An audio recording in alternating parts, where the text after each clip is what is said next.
Hello, everyone, and welcome to another horrific review. Steve and I are back as we continue our look into the Hammer horror series with The Plague of the Zombies, directed by John Gilling. During a mysterious epidemic in a small Cornish village, the local doctor summons his professor friend for help. The movie was made on a budget of 100,000 and brought in 2,345,000 in rental sales, which is a strange one to be putting up. So Yeah, this didn't make it to the cinema for some reason, even though it's like 1950 odds. No, 1960s. Around the 60s now, isn't it? 66 it was. But if you look at all the reviews on it, everyone's saying it's brilliant. And for its time, it's one of the best Hammer films and all this. And yeah, it's sort of a straight to DVD type thing, isn't it? Yeah, it was all right. Like, it was what it was. Hmm. A bit hammy, with some of the characters. Yeah, Bit of mustache twirling going on, and obvious. in the poor Cornish, all the zombies are down in Cornwall. I mean, Well, they are as anyway. yeah, Funny as you thing. know, Cornwall is Celtic for cousin's wedding. Yeah, yeah, yeah. You know what I Their marriage guidance is called Relate, isn't mean? uh, it? but we know we're in for a good time. We're starting off with a spot of voodoo. Like, they're really going for it in the drums. Like, how Yeah, that's not echoing everywhere along the village, I don't know. They're doing them things 24 hours a day. yeah. I know, and no one realizes. Of course, they're just wondering about what's all these dead bodies doing in the village, and but they don't think, oh, what's those drums up there? Yeah, even Um, during the day and all, like dun, dun, dun, dun, dun, dun, dun, dun, dun, dun, dun. yeah. It's like, Mm. A bloody neighbour knocked on my door the other morning, 3 o'clock in the morning. And it's just lucky I was up playing my drums at the time.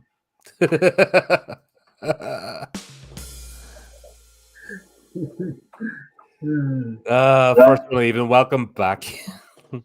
Yeah, I'm fine now. I'm good. Mm. I have to say, I like James's character in Sylvia, the father-daughter, Sir James and his daughter Sylvia. Yeah, uh, he's quite a well-known actor. And that Andre Morale.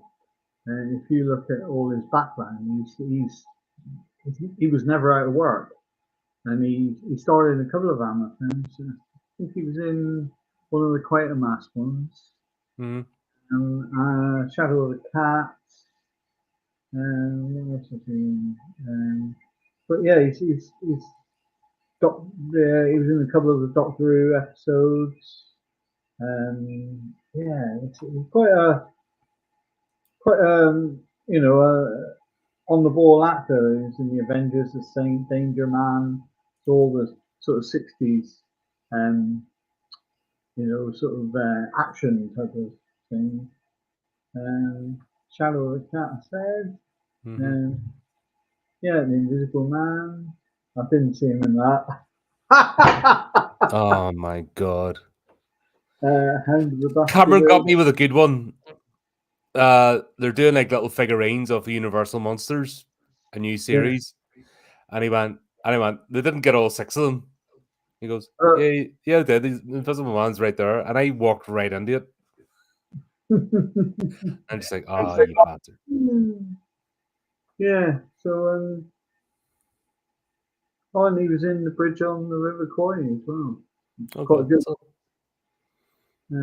So he's quite a well-known actor, um, but not one who would have been sort of targeted as, oh, let's get him in the film. Got to have him. But he was always in work. mhm. Yeah, right up until 1978. So I guess he must have. Well, I have to say, he was definitely one of the better characters. Like his uh definitely him and Sylvia. Like you could see them being like a sleuthing team or something. Yeah, Father and daughter sort of, teaming up to go and solve mysteries all around the country. yeah. And he's married to Joan Greenwood, All right. another well-known actress.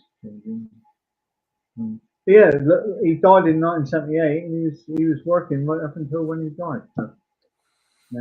So another one of these actors who didn't care what they were in and just worked. Yeah, just kept doing it. Yeah, They seem to be the best type. They give the long-lasting performances. yeah, yeah. Because he came across as a true sort of professor in what he was professing in, really. Mm-hmm. Came across in that part. He played the part very well. So yeah, it's, So that's, he gets a letter. Obviously, there is one of his top pupils is running a practice in a little village, and there's some strange epidemic, and he's basically entreating him for help. It just so happens he's married to Sylvia's friend. So off the trot. very long, did she?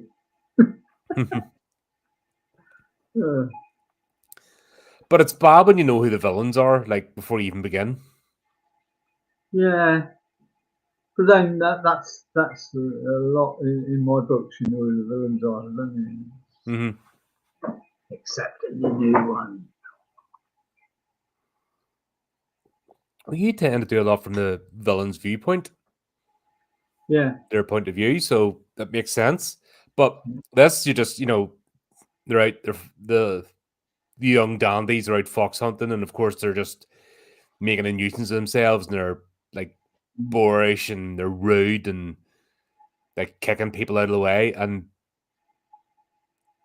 I don't know, there's one thing, but actually when you're gate crashing a funeral, yeah, that's a bit over the top.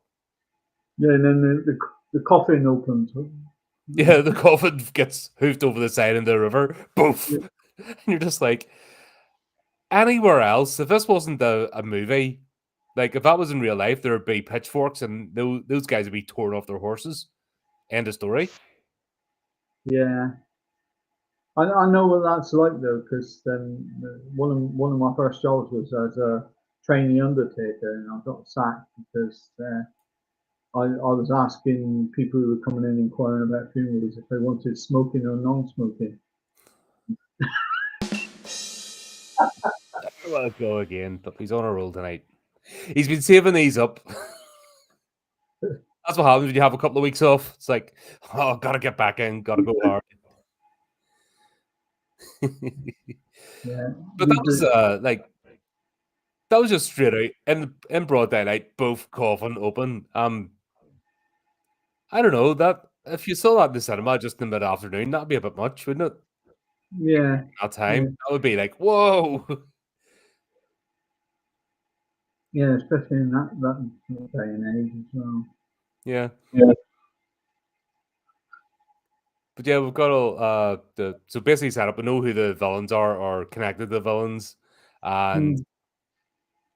then we You, find out. you can guess it's the squire as well, really, can't you? The squire up in the village. He won't Yeah, allow orphanages and but we don't oh meet yeah. him for a minute till we get settled in. As soon as his name's mentioned, that he doesn't allow autopsies, you think, yeah, Yeah, he's a nasty.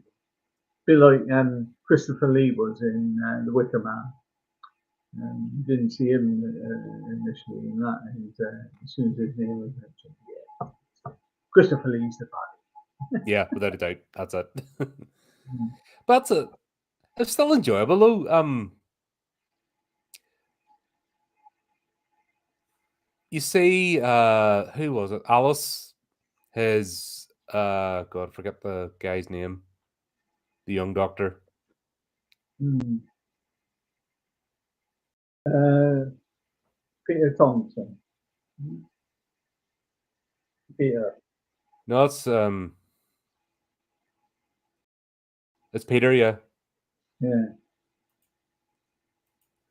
And of course, you got usual suspects. You got Michael Ripper, Mm-hmm. isn't it? He's the police sergeant. You see, he does all the bit parts for Hammer.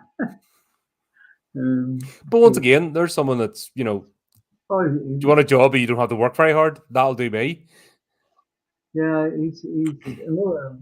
He was always a bit part actor, but he always had work. Hmm. So if you look at his filmography, I mean, the latest thing, he's been in EastEnders, so he's still alive. No, he's dead now. That was an early That's episode. probably what killed him. Yeah, He realized he went into a soap opera and went, "What have I done?" And that's it. He just gave up on life. yeah. Do people still watch it? Is that still a thing? I watched it for zonks. I never watched it. It was the odd episode or something might have been on TV, and I always remember two people as if they were going to fight. They're "Rah, rah, rah, rah, rah," and you realize they're just yappy Londoners. And he was actually trying to ask a girl out on a date, but because they're yappy Londoners and they speak like angry terriers, it's just Yeah, you think they're about to kick off. I mean, Simon May, who did the music for EastEnders, got the opening bit, and he was listening to my mother-in-law falling down the stairs. Doof, doof, doof. Ah, God. Anyway, yeah. So this Michael Ripper was always in work. I mean, if you take just 1985 alone, um, 9, 10, he was in absolutely loads. The Bill, very much a TV actor, I think, but he was getting work. Yeah. Wurzel Gummidge, God, they're and the last one in the past. Gene episodes of Wurzel Gummidge. But yeah, it's nice to see actors used that way, because um, he obviously hits the mark with playing these bit parts, and you never know how some actors just prefer the bit parts, don't they? Because they don't like to be stereotyped or tied down. Yeah, and just crack. They're just jobbing actors. They're not after the fame and the fortune. No, Like the Hollywood types or can't be annoyed with that because I don't know that lifestyle. You're almost in a trap because you have to maintain certain amount of money to maintain that lifestyle. You have to maintain the lifestyle to get the work. And to me, it just seems like a hassle. Like the time you have to spend schmoozing, like your life isn't your own. no, All they're doing is spend their time. If they're not actually in a movie, all they're doing is networking and going to yeah, stupid parties and stuff, which I'm an antisocial git. I don't mind hanging out with my friends on again, but just mm, going to random parties with strangers and people I don't know and always pressed in the flesh, I couldn't be mm, bothered. yeah. I mean, there are some well-known actors that are like that. They very much keep themselves to themselves. Hmm. Even some pop stars, you look at Cliff Richard. Cliff Richard always kept himself to himself, really. God, they went And after him hard at one point, didn't they? oh, they did, yeah. And they were I wrong. They never found out that was over, but they just decided they were going to witch hunt them, and I'm like, oh, said okay. he star, didn't they? And Jim Davison. Um, however much you don't like, a person like that, when the police get it wrong, then it's wrong. But, mm, yeah, they went after Cliff Richard. Hmm. Mm. So yeah, I, th- I, I thought it was quite an original um, story, really, to have it in Cornwall. I mean, there hasn't been anything done in Cornwall. Well, this is the thing. It's meant to be British horror. What's been annoying me about the Hammer horror films is they always have to have the random yank in it. It's Yeah. like they don't have the confidence just to do a British drama or a British horror story. Mm. Like there's always has to be some yank just the pander across the pond, and you're kind of like, why just tell good stories and do your thing? Do you know what? If they're not interested, they're not interested. Mm. Play the But long game. Andre Morale is actually English. So, Hmm. um, yeah, he was born in London way, I think. But almost every, apart from the Peter Cushing ones, you know what I mean, all the other Hammer horrors is always have a random American in it just for the sake of Yeah. it, and Mine, it's so badly shoehorned in that you're the, like, why? I think Peter Cushing must have been the stunt coordinator on this one. Because did you see the fighting?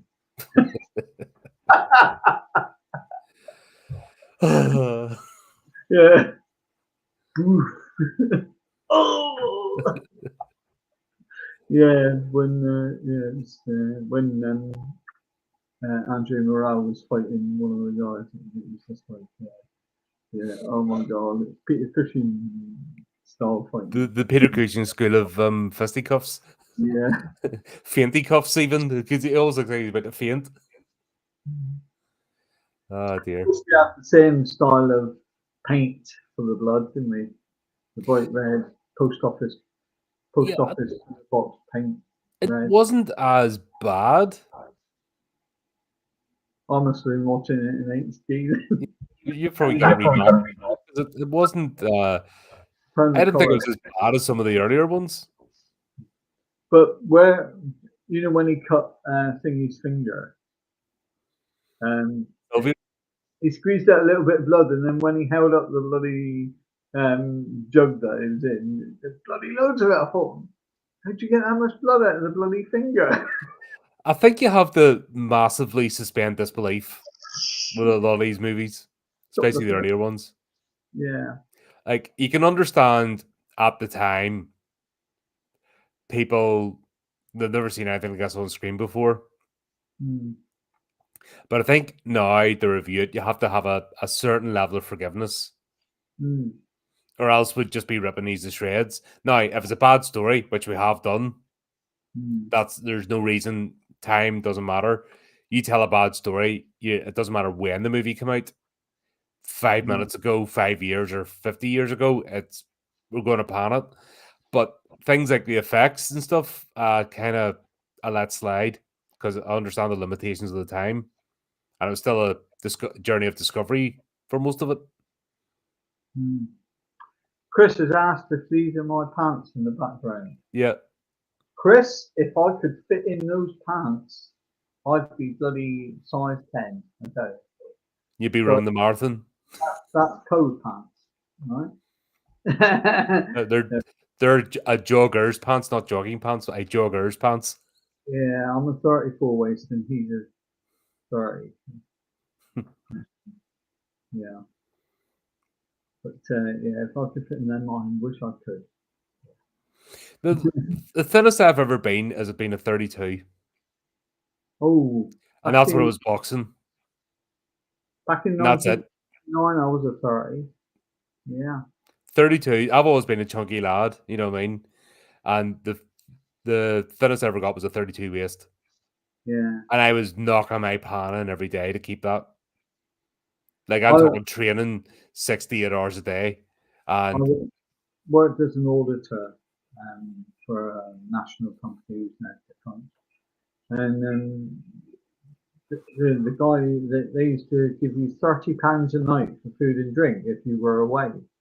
Well, I was constantly away because my area in South Wales was spotless in all my stores, and I worked with them to get them spotless. So they were saying, "Oh, well, there's no work in your own area. You can go to Belfast." I went several times, Dublin, and I was working up around head office in Rainham and Essex, and doing the M25 sort of circuit, and so I was in hotels Monday to Friday, and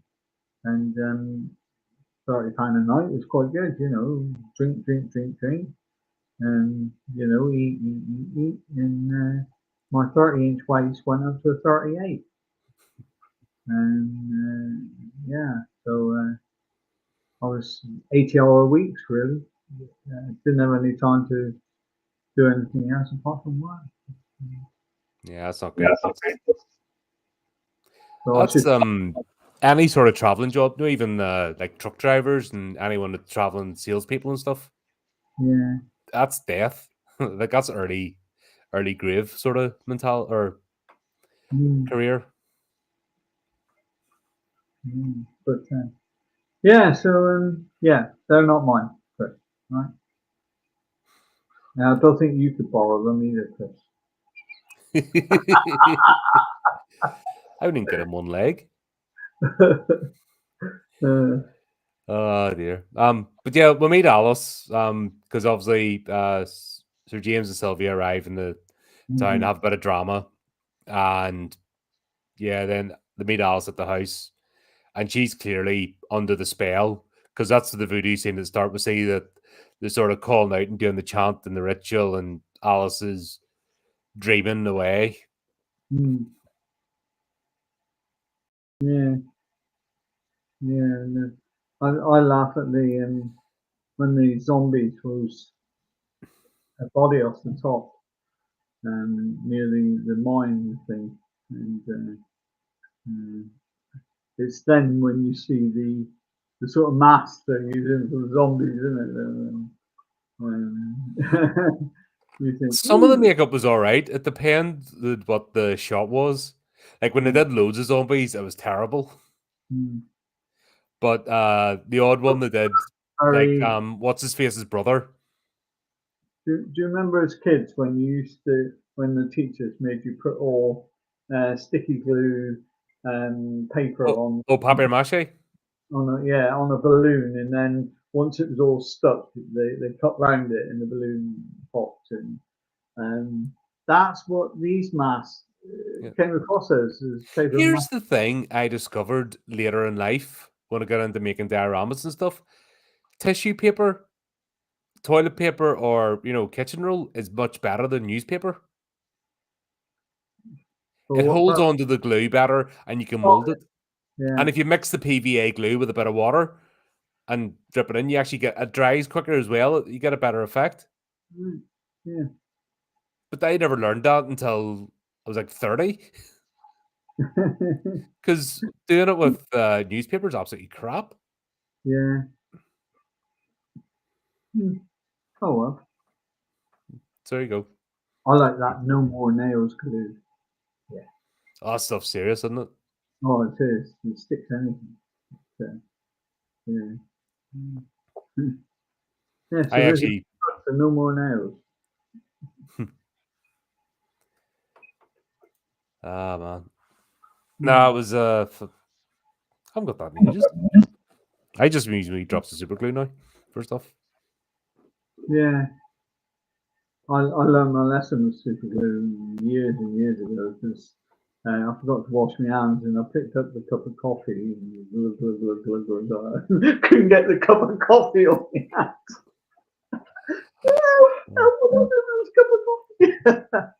No, I've got I was into little miniatures, Warhammer 40K and stuff, and that you learned about super glue like early on in life, putting them all together. But yeah, when we first see Squire Hamilton, and of course we see his ring. And that gives it all away. Yeah, we get to see Squire Hamilton's ring. His ring. I was waiting for that. Ooh, missus. Yeah. Suit you, sir. Yeah. But my ex-wife's mum, when I met my ex-wife, her mother says, "Put a ring on her finger," so I sat on her hand.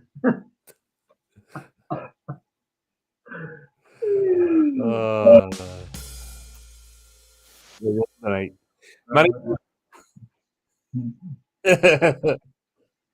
Nearly there. Oh, nearly at the limit.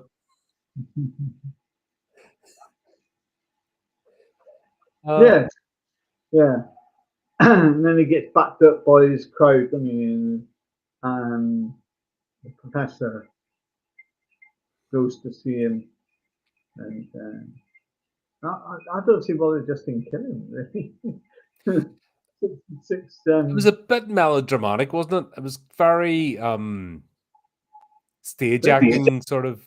You see the professor. Let me see the squire. Well, he's a bit busy at the moment. I want to see him. Tell him. Okay. Hello. Yeah. Right. Get rid of him. You know. What a waste of a scene that was. it takes a minute. I think they had the confrontation too early on. I think it should have just been a medical mystery what this plague was, and then when they discovered, when they finally get around to opening up the coffin, I enjoyed that scene actually because there's no reason Sir James is like digging graves and stuff. Like he's not a man of action. No. Did you notice when they were digging up the grave, just before the two policemen arrived, that even though they were going like this with the mud, there was not one piece of mud on their shirts or anything. No. They were totally clean, starched white shirts. Yeah, that was me. It'd be And there weren't any mud on their shoes or trousers either. So I wish I could have digged like that. yeah. I just love the way they instantly go to, shall we carry out a spot of grave robbing? Why not? Yeah. What are you gonna do me with grave robbing, wasn't it? Oh well, might as well open the bloody coffin anyway then. Yeah, well, may as well be hung for a sheep than a lamb, sort of thing. Can't do a grave robbing if there's no bloody body in the bloody thing. I think that was the minute that got the police on board. It was a good scene. It was borderline comical, but it was a good scene. Yeah. But yeah, that's what it was. So they built the foundation for getting the backup of the police. And then trying to discover what the purpose of all this is. And I think you've got to remember that this was probably one of the first zombie films, isn't it? And the only one I know before that's White Zombie with Bela Lugosi. When you see the expectations, if you trying to compare it with zombie films of today, you shouldn't do because this was one of the basis of a zombie film, and there was no written rule as to what zombies should look like or be like when hands are coming out of the ground. This day and age, they have long fingers and nails and cuts and bits missing, whereas back then it was just a pair of hands, wasn't it? And the faces of the zombies, even though you could tell they were masked, but this day and age there'd be like pieces hanging off, wouldn't there, and paws gone and stuff like that. Whereas it was just like green mask, isn't it? But that's the thing as well. These are the like traditional zombies, because zombies they originate the idea of the zombie legend originates from Haiti and voodoo practices. That's where the sort of the whole idea of zombies comes from. So, like I said, White Zombie in this movie, I don't think there's any others at the time. No. So they're using the traditional what people knew of them. Yeah. The idea of it wasn't totally Romero. The idea of just the Walking Dead for the sake of it or being infected. Because the world seems to have a thing about zombies, doesn't it? Yeah, well, they want it to happen. I think it was just part of the discovering the world and other practices and things going to folklore and horror stories and what you could sort of see that indirectly. If you take all these drug addicts on this spice stuff where they're bending over and not knowing where they are, you could think, how true is this zombie epidemic thing? Because perhaps it is happening in a. I was speaking to somebody today, and they were nodding off, and they were definitely on heroin or something. Yeah. I mean, they were proper doing the naughty thing and stuff, nodding, and just they're not there, and they're like, and doing all that stuff, as if you would expect from a zombie. Like they were completely, they were gone. Like how they were functioning, I don't know. They just need to go and have a lie down. But Yeah. I mean, was it Philadelphia? I saw, I think it was, and they've got a real bad epidemic of people on this spice. I'm sure it's Philadelphia. Because I was watching the program on it. that's a form of methamphetamine, isn't it? Yeah, it actually blows your brain, doesn't it? Mm. And makes you just out of it. And some people take so much that they're sort of bending over and not knowing where they are, and their eyes have gone back of their heads. And yeah, but yeah, I shall pass. Thank you very much. but I'm good. I don't do things. It's a waste of a life. I get the same effect just bending down and tying my shoes up. Get up and go, woo! Woo. I get these random pains now. It's like, oh, what the hell's that?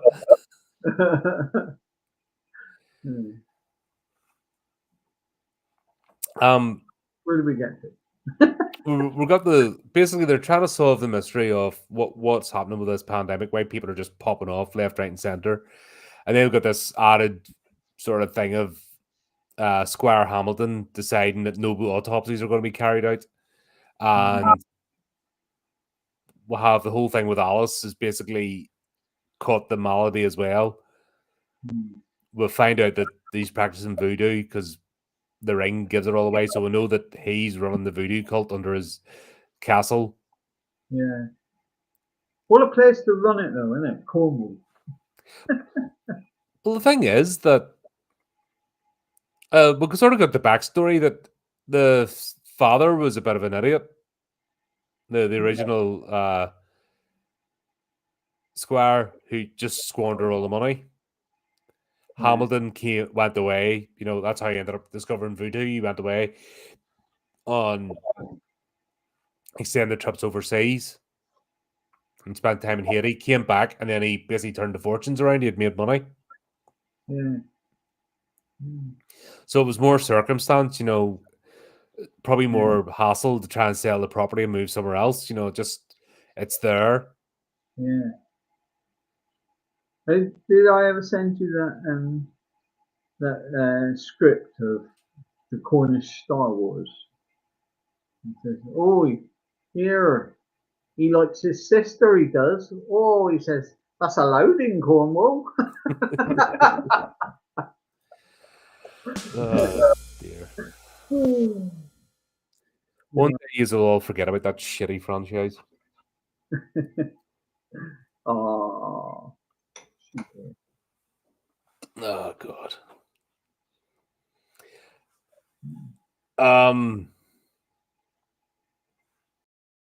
Yeah, this is all going on. I just realized that once they opened that grave up, because they wanted the body to actually do an post-mortem on, that there's none of the bodies they're missing, but they decided to keep it quiet till they actually find out what's happening. Yeah. Oh, the reason for the confrontation was yeah, Sir James went up there so he could sneak back in. He opens a window. Do you remember? Okay. Yeah. He goes in, he opens a window when he's waiting for the squire. Yeah. Just to get kicked out so he could sneak back in and see what was happening. Yeah. And then he gets attacked from behind by the comes through the wall. But I'm just surprised that the banging drums weren't like going all the time and didn't notice them. Yeah, because they're quite a loud thing in reality. It's a bit like standing in front of bagpipes. If you stand directly in front of bagpipes, you feel the force of voodoo.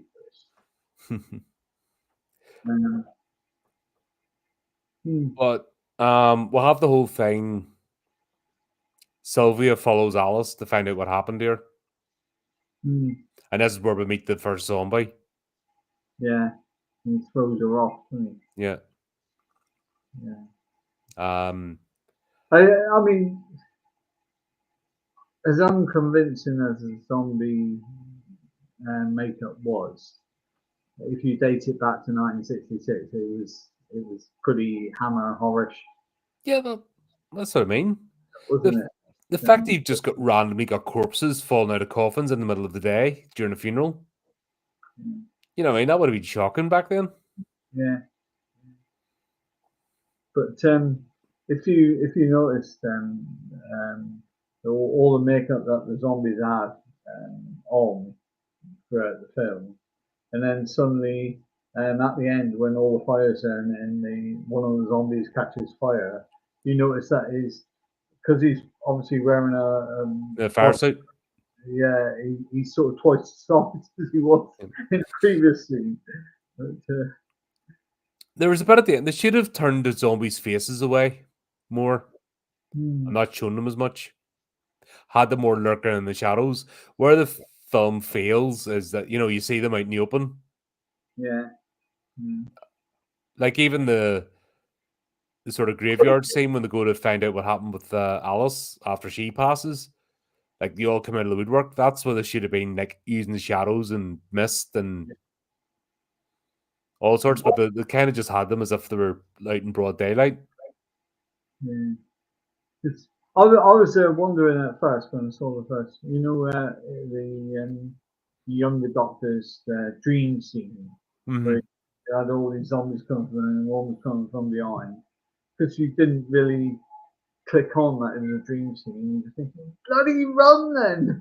Yeah. But Yeah, then you found out that he woke up and because you he never do in a dream. That's the whole point. was No, the squire decides that he's taking a liking to Sylvia. yeah, yeah, Um, like they've already declared, you know, she doesn't like him whatsoever. This it was a bit contrived the same where he actually knocks the door mm, and basically gets invited in. She's all hospitable towards him. mm, You know, it was that and the scene you were talking about with the James going up and just baiting him for the sake of baiting him. yeah, Those scenes kind of take away from the movie because they're a wee bit contrived. yeah. You see, what I like about zombies as a horror movie is the sheer numbers. For the vampire werewolf, it's usually one or two only. Yeah. Yeah, for one. Well, dog soldiers, it's a whole pack. Um, I like werewolves when they do like act like a proper pack. Hmm. Oh, did you see what I got? I What's that? scored American Werewolf in London special the 25th anniversary 50 feet. 50p. Yeah. Yeah, it's Well, good. Good catch, that. yeah, I was well chuffed. Yeah. You have to buy number two No, now. I am never watching that movie again. That is dog shit. Oh god. But going back to Dog Soldiers, it was obviously made on a budget, and it was just a class movie, really. Yeah. You didn't really see a lot of the sort of the dogs, did you? No, but And they use the shadows, they use the location. yeah, yeah, it's a good film, and yeah, If they had done that with these zombies, had them in the shadows, had them lurking, didn't fully see them up with the makeup, yeah, it would have been much creepier. It mm, wasn't even the special effects thing, it was just the camera work. yeah, yeah. Yeah, it could have gone that way. That would have been a good way of doing it. But nah, say the way, I don't know how many movies Gilling had done at this point. Mm. But Maybe he but just wasn't as experienced. I think that, Terence Fisher would have done a better job. yeah, a lot of the like I said, a lot of the reviews think it's one of the better Hammer films. Uh, yeah, I think it goes quite well, and it sets the scene very early. The professor receives this letter, and they decide to go down to help him because the girl can also visit her friend, it builds up from there, and it's as if there goes down there and there's a plague of zombies actually attacking them immediately, and you find out the backstory, and of course you've got the Johns with um, the voodoo, but you don't know that the squire is in on anything, even though you can guess he's in something. That's where they ruined it. They revealed that too early. Yeah. You could have guessed, but they basically slapped you in the face with it from the first scene. So you knew what was happening. Yeah. And the early confrontation with Sir James, like, if I had made it, I'm trying to... If you think about, like, The Curse of Frankenstein, that, you see Peter Cushing, and Frankenstein's monster is the end product. But you see the experiments, you see him going through the journey and trying to find out how to animate the bodies. I think maybe they could have went down this road of discovering one of them and find out what it was. The fact that it was reanimated, it was moving about. But they kind of rushed it a bit to get to that end scene. Yeah. So that's my only sort of gripe, is that they had time to do it with the storyline, but they kind of rushed to get the sort of all the zombies coming out of the grave and, find out what the plot is, and the confrontation with the squire. There was no need. You think of it, it's quite a good return. I know it was done by rentals afterwards, but it doesn't matter how you get your money. People must have picked up the rental and go, that looks good. It's quite a good return. It's 100,000 to over 2 million. It's like, I don't care if anybody rents or buys any of my books, as long as you enjoy them, and a few quid along the way doesn't go amiss. But if you make something in 1960 and it's still being talked about today, you've won. Yeah. End of the day, you can slag the movie off or whatever else, but if it's still being talked about and it's still regarded and it's still being rented and making money, they don't need to do anything else. They've won. Yeah. And it'll probably get re-released in 4K, because if you've seen the Hammer Horror now, it's under John Gore. It's been redone, isn't it? Yeah, they're going through the back catalogue. Yeah. They've what they've done, Four-Sided Triangle, and they've oh god, Vampire Hunter. We're going to be doing it at some point. Oh, Kronos, Vampire Hunter. Yeah. We've done a presentation box set, so there's going to make money again. Yeah. It's going to get a bit of a touch-up, bit of lippy, and it's going to get thrown out again, and we're going to buy it. There are big fans of Hammer Horror. Yes. It's got quite a following, really. I think that's this project, is going to bring it back into the zeitgeist, because the initial releases are like $14.99 or something. That's going to drop. Once they get the initial run, and they land all the whales that buy that stuff, then the normal people like us will buy it for a reasonable price.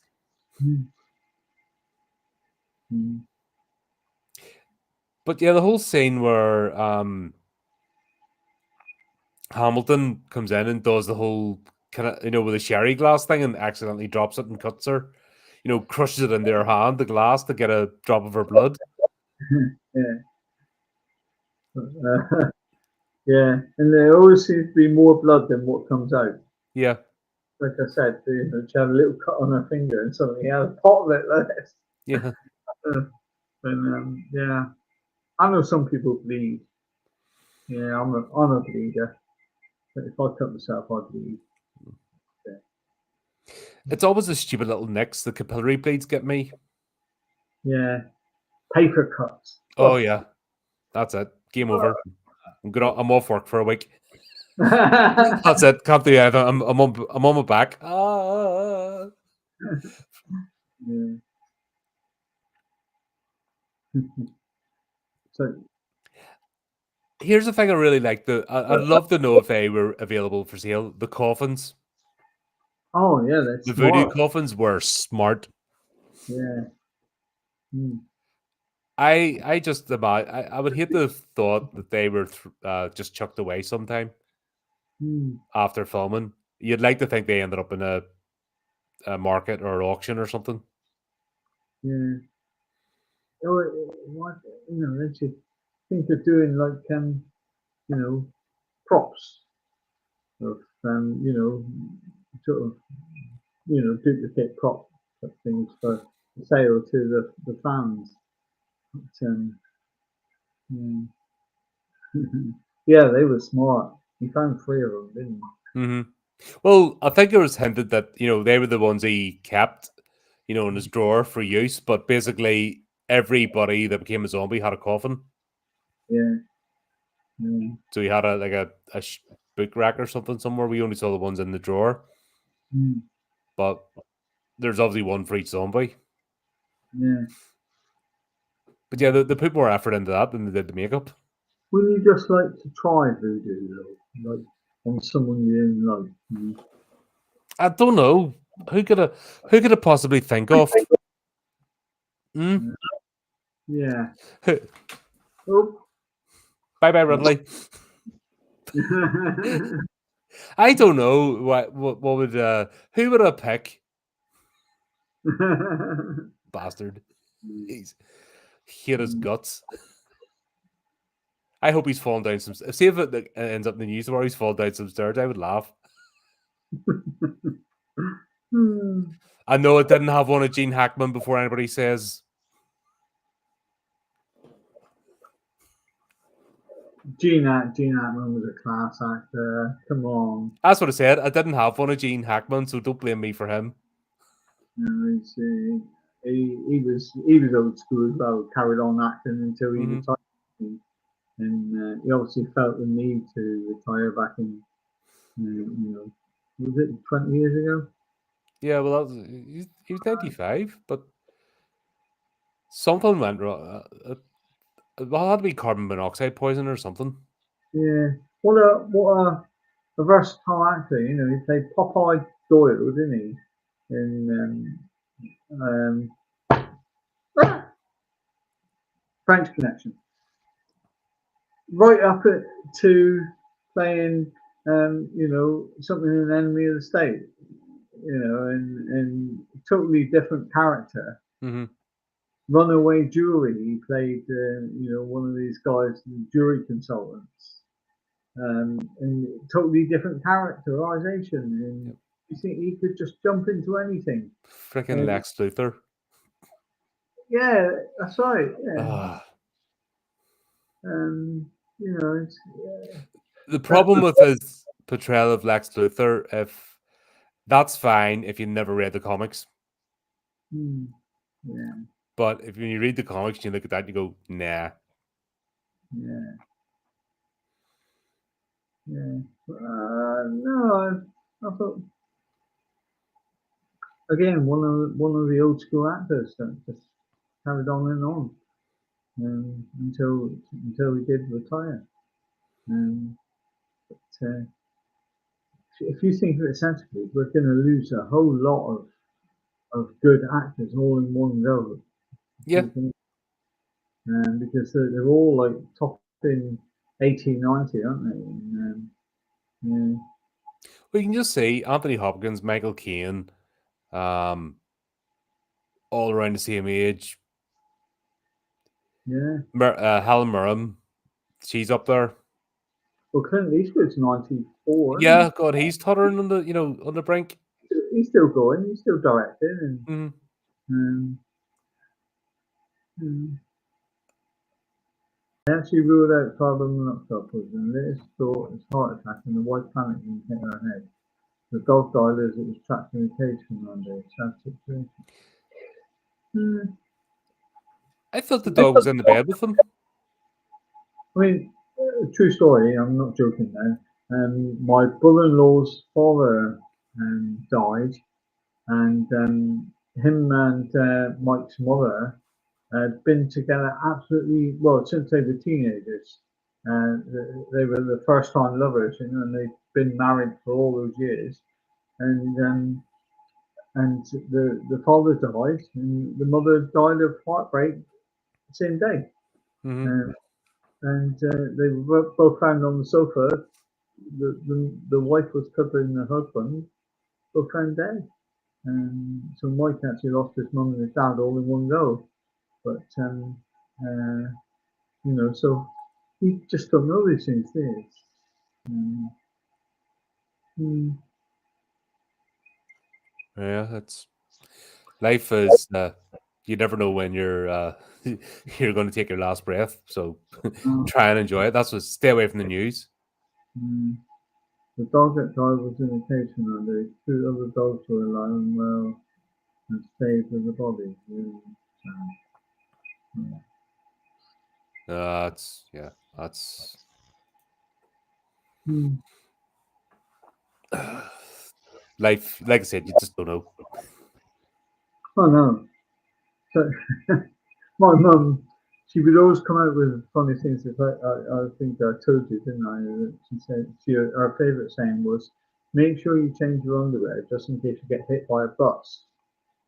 And I said, "Mum, if I was going to get hit by a bus, my underwear would be the last thing I want to change." You Yeah, and know, plus they're going to change color anyway. yeah, that's right. But yeah, she'd come out with these funny sayings. God My bless mum her. said things like that too. Something. It was just them sayings that it's always like you don't know what's around the corner. Always be presentable.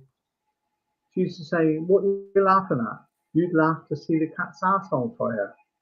And I think, well, I'd never set the cat's ass on fire. I'm not that cruel. Yeah, but I was trying to say you have no morals, or something. Just that, yeah, you don't know when to quit, sort of thing.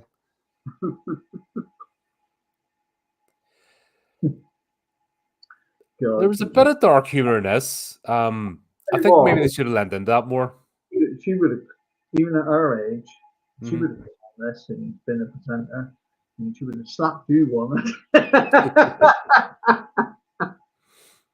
And you wouldn't have been able to say anything about Des O'Connor.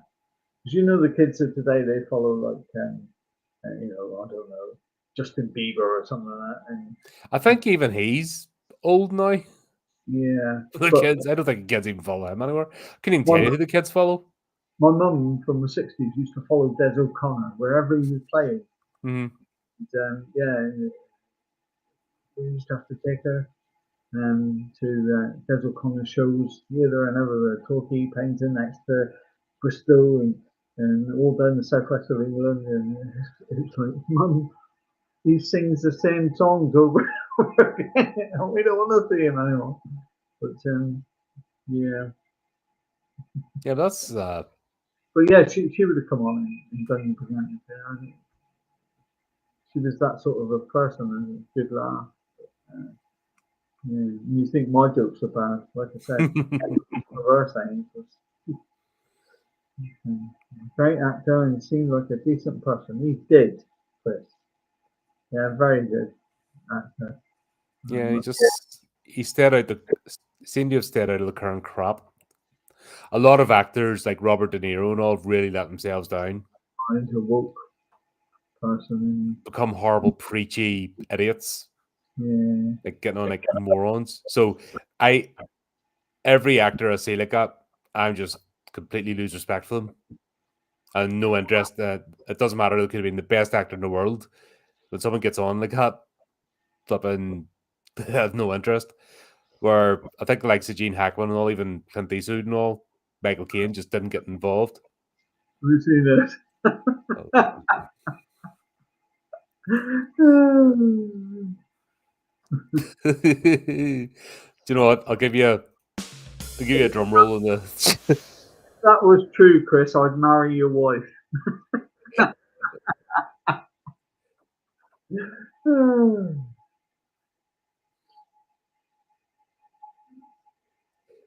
I like the way now we had the whole thing with uh, Was Alice? It was Alice after she passed. She still comes up to decide to like do a vigil and almost set a trap, Yeah. and you've got this vicar who's just he doesn't give a toss. He don't care about anything. He goes through the motions. But I like the way Sir Peter is like, be a good chap. Let me have a wee read at your black magic section, would you? Oh, it's just right over there. Yeah, he don't give a damn. Yeah, they're supposed to be saving this girl's soul, and he's nodding off, just not caring. But the commando cultists were funny. Yeah. They're all like stealthily going about wearing their robes and stuff. Yeah. Yeah. But, I thought the end scene where the mine bit was catching on fire. Yeah, it wasn't the mine catching the fire; it was the upstairs Yeah. study.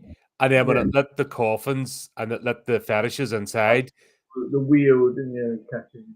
yeah, You could tell it was a model yeah, oh, absolutely. made out of matchsticks, like they used to. Still better in today's CGI though. Oh All the yeah, effects and stuff is still more believable and better put together than some of the crap out today. yeah, yeah, definitely.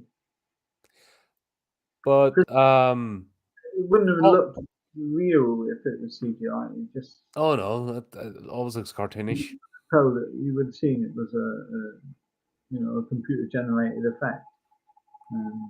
Whereas this, I think, I think one of the downfalls of watching a film like this is if you do watch it in HD, because it tends to pick up things that you wouldn't see if you watched it in Because the the original grain was used as part of the filming. I've talked about this loads of times. The original graininess of the video was a technique. You know, the directors knew the graininess would hide stuff, yeah, yeah, and that's why they were able to get away with it. But then when you clean it all up, you remove what they knew it was going to come out like that, so they factored that into their shots. But when you clean up, the best one or worst one is Suspiria, the original 1974 film. yeah, When they clean that up in 4K, you see everything. Like there's a bit where the Alsatian starts eating the guard. When you yeah, watch that in 4K, it's a glove puppet. yeah, And you yeah, can see the fact it's a glove puppet. yeah, And you're like, oh, you've just ruined this. Like, does nobody watch these things back and go, maybe not a good idea? yeah. Or Is let's it put a filter over it or do something. the film The Fugitive from 1992 with Harrison Ford? There's a scene in it where he's walking towards the railway tunnel, and on the sort of Blu-ray version, you can actually see the the train trailer on the tracks. The thing where they got the camera Hmm. follow, and it sort of is about that much of the front of the actual trailer that's following him. And yeah, but you didn't actually see that in the film itself. On the DVD, it's only the Blu-ray that you see it. But they didn't take it out. I thought they realised it was there. But it goes to show as well that they spend the money on this stuff, the upgrades and that, but they don't review. It always feels rushed, like they're just slapping a bit of paint over the top of it, like an extra coat of paint, Yeah. not actually getting into the detail. Mm. So this zombie, basically, all these zombies are being created as cheap labor. Mm. That's the whole point of it. He's not reopening the tin mines to give people jobs. He's secretly mining the tin mine as zombies. Yeah. Now that was a dastardly plot. Yeah. That's more or less what it was for. Um, But the, I don't know. It wasn't like he was. if you had been calling it to a god or something and offering sacrifices or building an army to do something, but the fact he was just creating a workforce actually was a bit of a bland, reveal. Yeah, yeah. At least he could have been a mad bloody professor or something. Couldn't he?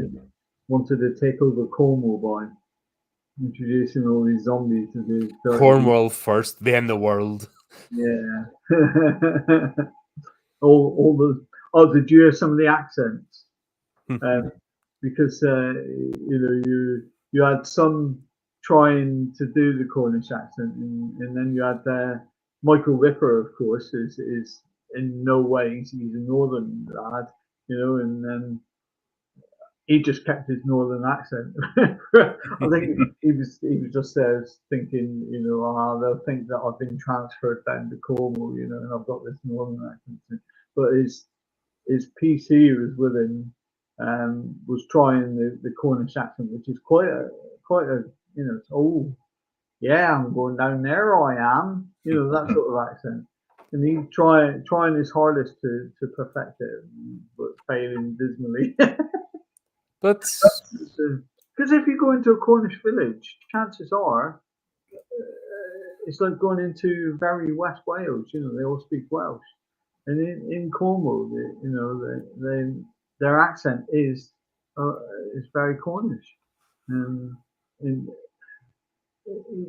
they sort of take to be an outsider in one of the deep Cornish villages, Tintagel or something like that. Is you've got to earn your stripes. I mean, there's one guy up in North Devon, he earned his stripes by buying a plot of land and making it a car park. So people who were visiting wouldn't park in front of the locals' houses.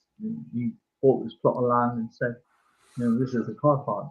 And that's how he earned his stripes. I forget which town it was now. I saw it on a documentary.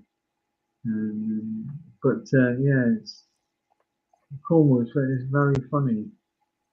But some of the accents that they were trying with, again, a bit like that film we watched with the French, where where there's a French accent, and then the Two Faces of Dr. Jekyll. Yeah.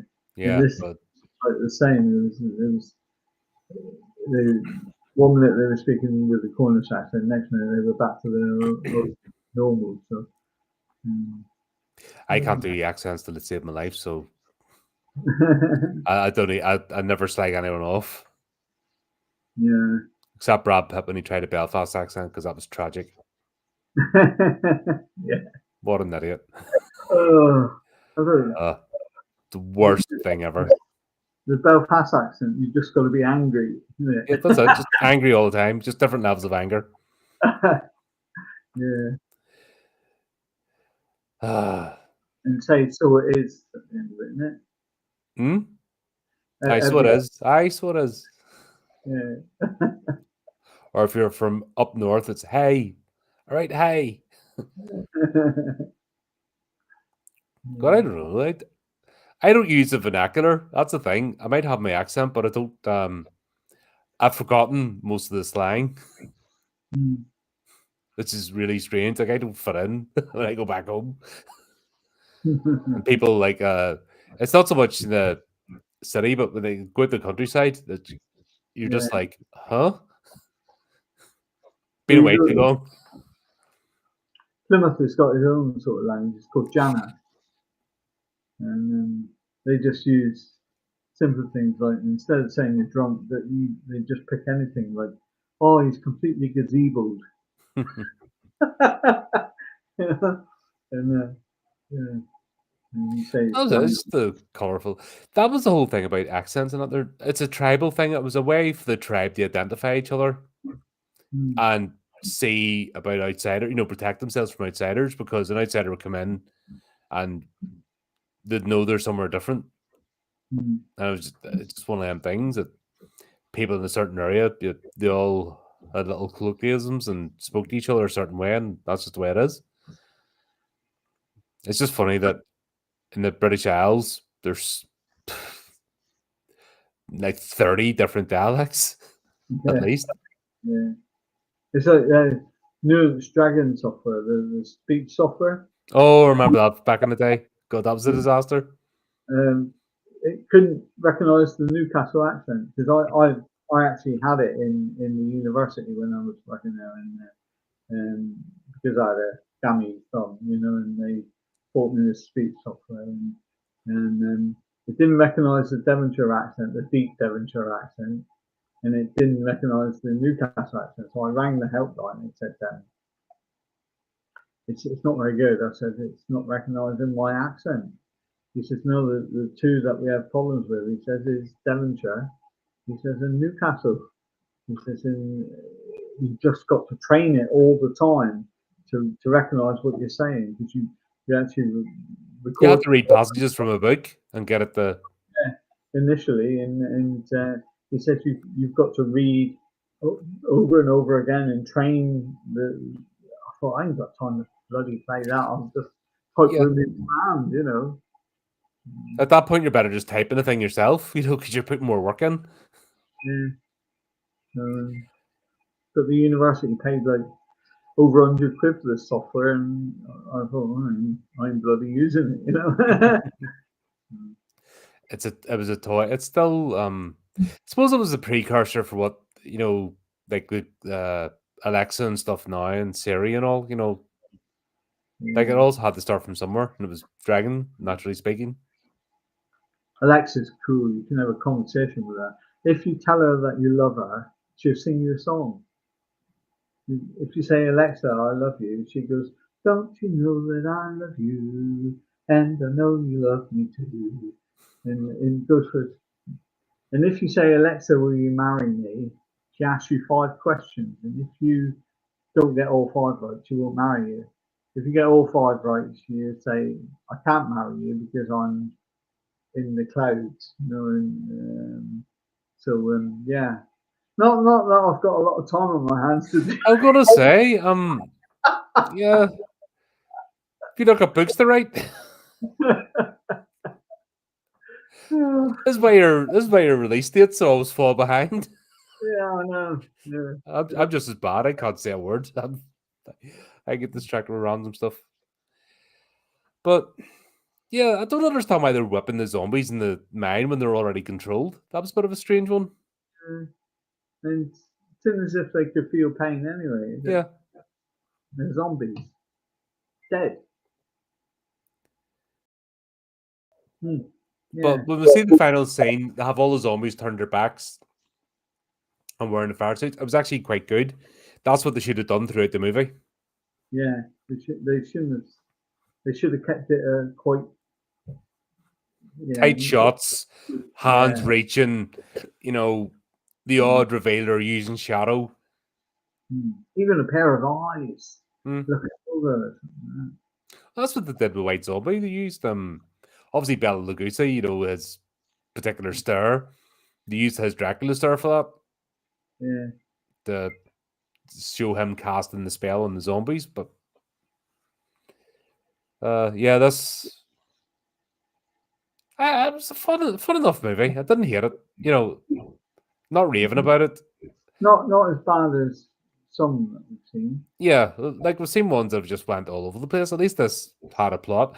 I like I said, Sir James and Sylvia's character. I would like them. They've been like in a running series, going and solving mysteries. If that makes sense. And the other good thing is all the actors were believable. You never had anyone going OTT, really, did you? No, even the Squire he was a cult leader, but he was very methodical. Yeah. He had purpose. He knew what he was doing. Yeah, that's right. And even down as far as the bit actors, the police officers. I was so disappointed we didn't get an hello, hello, hello. I was waiting for it, Yeah. That's one thing we don't get anymore. Sarcasm with the police. The police they're all middle class wannabe social workers now. There's no proper sarcasm like, oh, getting up to a bit of mischief, are we? There's none of that anymore. Yeah. No, it was a, sort of a hint at a bygone era. The way we don't need to get excited. We'll just make a sarcastic statement. You're nicked, sort of thing. Yeah, not allowed to do that these days, are they? You Oh no. don't the caution properly. If they get the caution wrong, it's thrown out of court. You know. Yeah. It's, Nah, it's they? and you can see where it all leads to, because if you don't step in the small stuff, it just gets worse and worse and worse and worse. Yeah. Hence, Yeah. London's a shithole. Oh yeah. Well, Cole's doing the London Marathon, I tell you. Yeah. Sure, been seeing us posting up. I was supposed to be doing it, you know. No word of a lie. I had a place with. No, you were going for the other category, weren't you? Yeah, I had a disability place with Mm-hmm. but I've deferred it because by the time they told me I had a place, I just never had the time to train properly from scratch. So I actually started my training for next year today.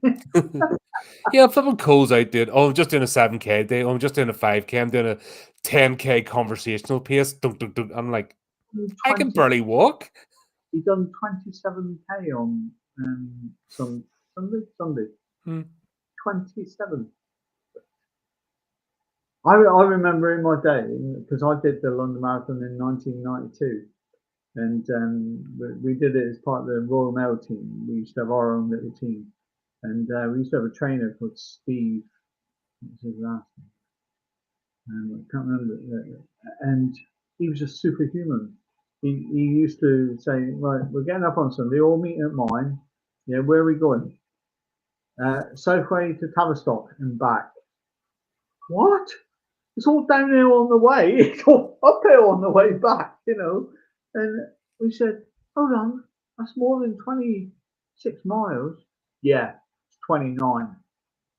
Well, why are we doing 29 and 26? But this was when I had a 30 each way.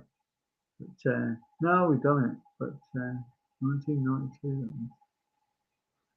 super. Yeah, I used to do a lot. Running and stuff, but no chance now.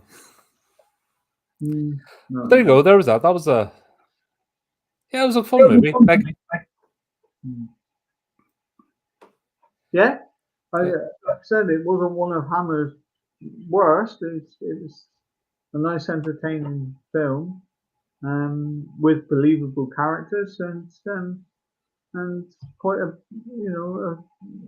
original script for Hammer, because all the rest have been, your Draculas, your Frankensteins, your werewolf, your Plato masks, and it's nice to have something different now and again, isn't it? So, yeah, and that's what it should have been. Just more of this sort of stuff. It's the random ones with the joint efforts with other studios. It's like throwing a spanner in the works. Yeah. But we have Rasputin, the Mad Monk, next. Oh, lovely. Bit of Christopher Lee action. Yeah. That should be interesting. And I think they're letting him speak in this one. I haven't seen that one. It's one I haven't seen. No? I know it's there, but I've never ever seen it. Anthony Hines is a writer. No, So I've seen him in a few things. Yeah. Don Sharp directed. Not too from. What else have I seen Don Sharp in or directing? Bear Island. He's involved with the Avengers. Tears in the Real. Blah blah blah blah blah. He was involved with the TV show Hammer House of Horror. The Devil, the Daughter, Hennessy. Not too much. Oh, The Face of Fu Manchu. He's done that. Oh yeah. I used to like them. Christopher Lee and Fu Manchu. Kiss of the Vampire. What one's that? Have we done that? No. Yes. Have we? Yes. That was that strange one with the family. Oh, I thought he was Dracula. Yeah. Yeah. thought he was Christopher Lee. You had seen it. I'm like, I know that name. What the hell have I seen him? Yeah. Yeah, The Kiss of the Vampire. That was it. Curse of the Fly. Is that the original? Yeah, it's got to be. Yes. The others were just called. Yeah, it's the original Fly. Yeah. So he directed the original Fly. Because you know what you call a fly with no wings and a walk. I even knew that one. Oh, yeah. It's a Fu Manchu. Was that a Hammer one? I don't think it was.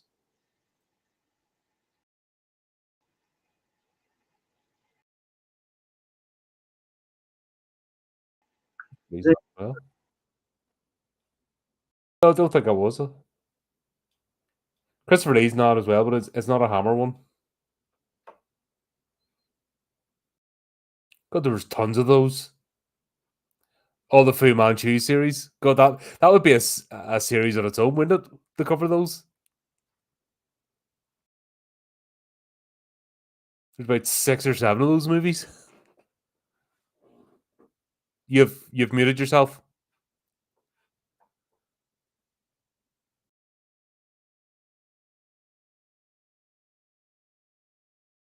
Oh, broke Steve. No more jokes.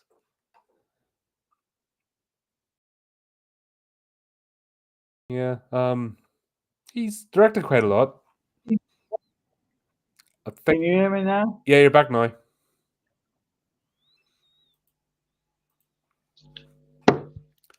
I've been having funny problems with speakers and. Yeah, that's because you use all the posh friggin' Bluetooth and Wi-Fi stuff instead of just good old cables.